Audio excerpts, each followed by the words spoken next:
Hey guys, how's everything going? This is JSer. Several months ago, we've talked about the updates on TypeScript 4.6. Today, let's take a look at the updates in the version that follows, 4.7. One thing I think it's interesting to mention is about this optional variance annotation, the in keyword and out keyword. It's fairly uncommon to see it, right? I've never seen such things before, but actually I've covered this in one of my videos and posts. I think you can find this on my YouTube channel, or you can just visit JSer.dev to look at the blog post. So basically, for the variance, if it is covariant or it's countervariant, it basically depends on where the parameter, I would say the parameter type is used. So here's an example. This animal and a dog extend this animal. So basically, you could think that where animal is used, dog could also be used there, because dog is a subtype of animal, right? Now, things will become more complicated if it's a composite type or it's a generic, which means that it takes this type as a parameter. Like say we have this function. For this function, we has a getter, which means that we use the type parameter here as a return type. If the setter, we use this this type parameter as an argument. So this is getter, this is setter. So now things become interesting is that if like say for getter dog and getter animal, we got a new type, right? Yeah. Though dog is a subtype of animal, for getter, this type could be used where getter animal is used. So it means that dog is a subtype of animal and getter dog is a subtype of a getter animal. It's very true, because if this one is used somewhere, it means that all animal will be accepted because it's in the return value. And dog is a subtype of animal, so this function will be also accepted. It's straightforward, but for setter it's a bit different, because for a place where setter animal is used, it means that this function will be called with the argument of animal, which includes all kinds of animals. But for setter dog, it means that it's a function that only accepts a subset of animal, which is dog. So you cannot use this. We cannot replace a setter animal with a setter dog, because let's say could be a cat, right? A type of cat being used inside of the function. So this one will not be appropriate. I've put a allergy here, meaning that function argument is contravariant by explain it with what is called with a pipe connector. So this is flow, like data flow, and this function actually has an input, which is this part, and output, this part. So in order to make things work, if you want to replace some connector, or not replace, but something that possibly will work, if you want to replace it, you need a bigger input and a smaller output, so you can replace this old connector, right? Even though this doesn't necessarily work perfectly, but if you use a smaller input and a bigger output, the water will will overflow, right? So this is a metaphor.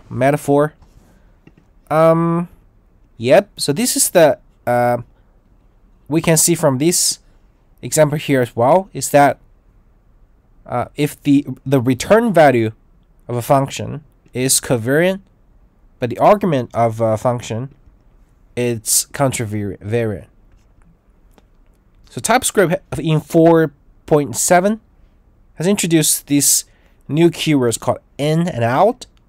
It's very straightforward, I think. For out, it means output. For in, it means input. So output is the return type, and in means the argument. But this doesn't necessarily mean it only applies for function type. So it means that some other types as well. For example, for the property here, I think it's covariant. And also one example we mentioned here is that in TypeScript, array is covariant. Well, there could be some debate that whether it should be covariant or not. But anyway, the output and input, it makes things pretty easy to distinguish the situations. So like say for example, we have this kind of interface for this parameter type, argument type. It will be used as a return type of a function and also a argument type of another function. So for the interface itself, it could be, it needs to be, it is used as input and output, as both input and output. So we need this both keyword here.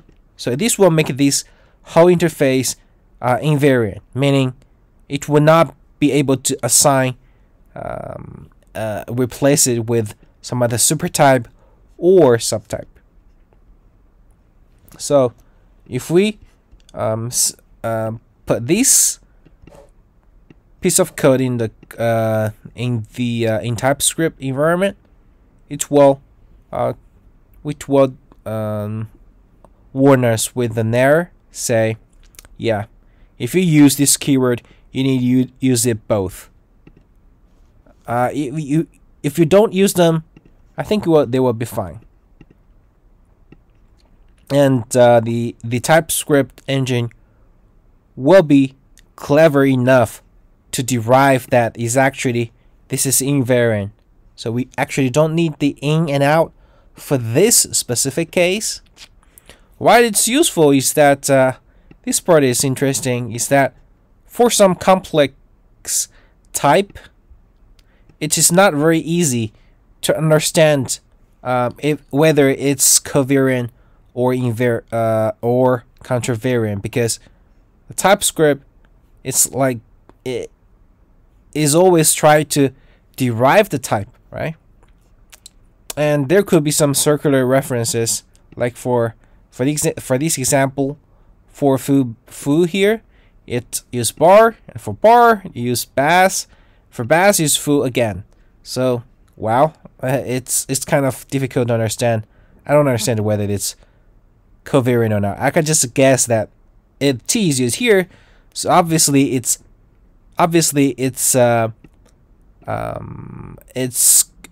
out. We need to use out here. So string, unknown, string is unknown, subtype of unknown. So foo to here, yeah, for this place it should be fine. But for T, for bass, for T, the bar T here, you can see that the argument type here is used as part of the function argument, so it's contravariant as well. So this one is actually invariant, but if we don't use the in and out keyword, the TypeScript will be confused whether it is, because it has limitations about the calculation. So it is not clever enough to derive the cases like this. So we manually added the in and out, and this bizarre case will be handled. And also, if we set the in and out here, the TypeScript won't be bothered, so it will not try to derive the accurate types anymore. So you can just stop checking and just remember the type setting for the argument type. So it could save a lot of time, it says here, which can be much faster than comparing the full structure of a type and over again. So yeah, that's all for in and out. So next time if you see some keyword like this, especially when using third-party libraries, I think it's pretty common to see this in the future. So don't be surprised what it does. Remember, N is for input, so it basically means that it could be used as some function argument. And for out, it means that it's return type.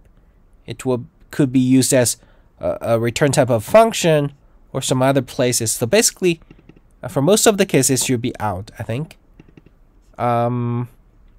Yeah, so that's it for if you want to know what's the difference between counter-variant and covariant, take a look at this blog post. That should be helpful. Cool. That's all for 4.7. There will be another video about covering 4.8, 4.9. Stay tuned. Bye.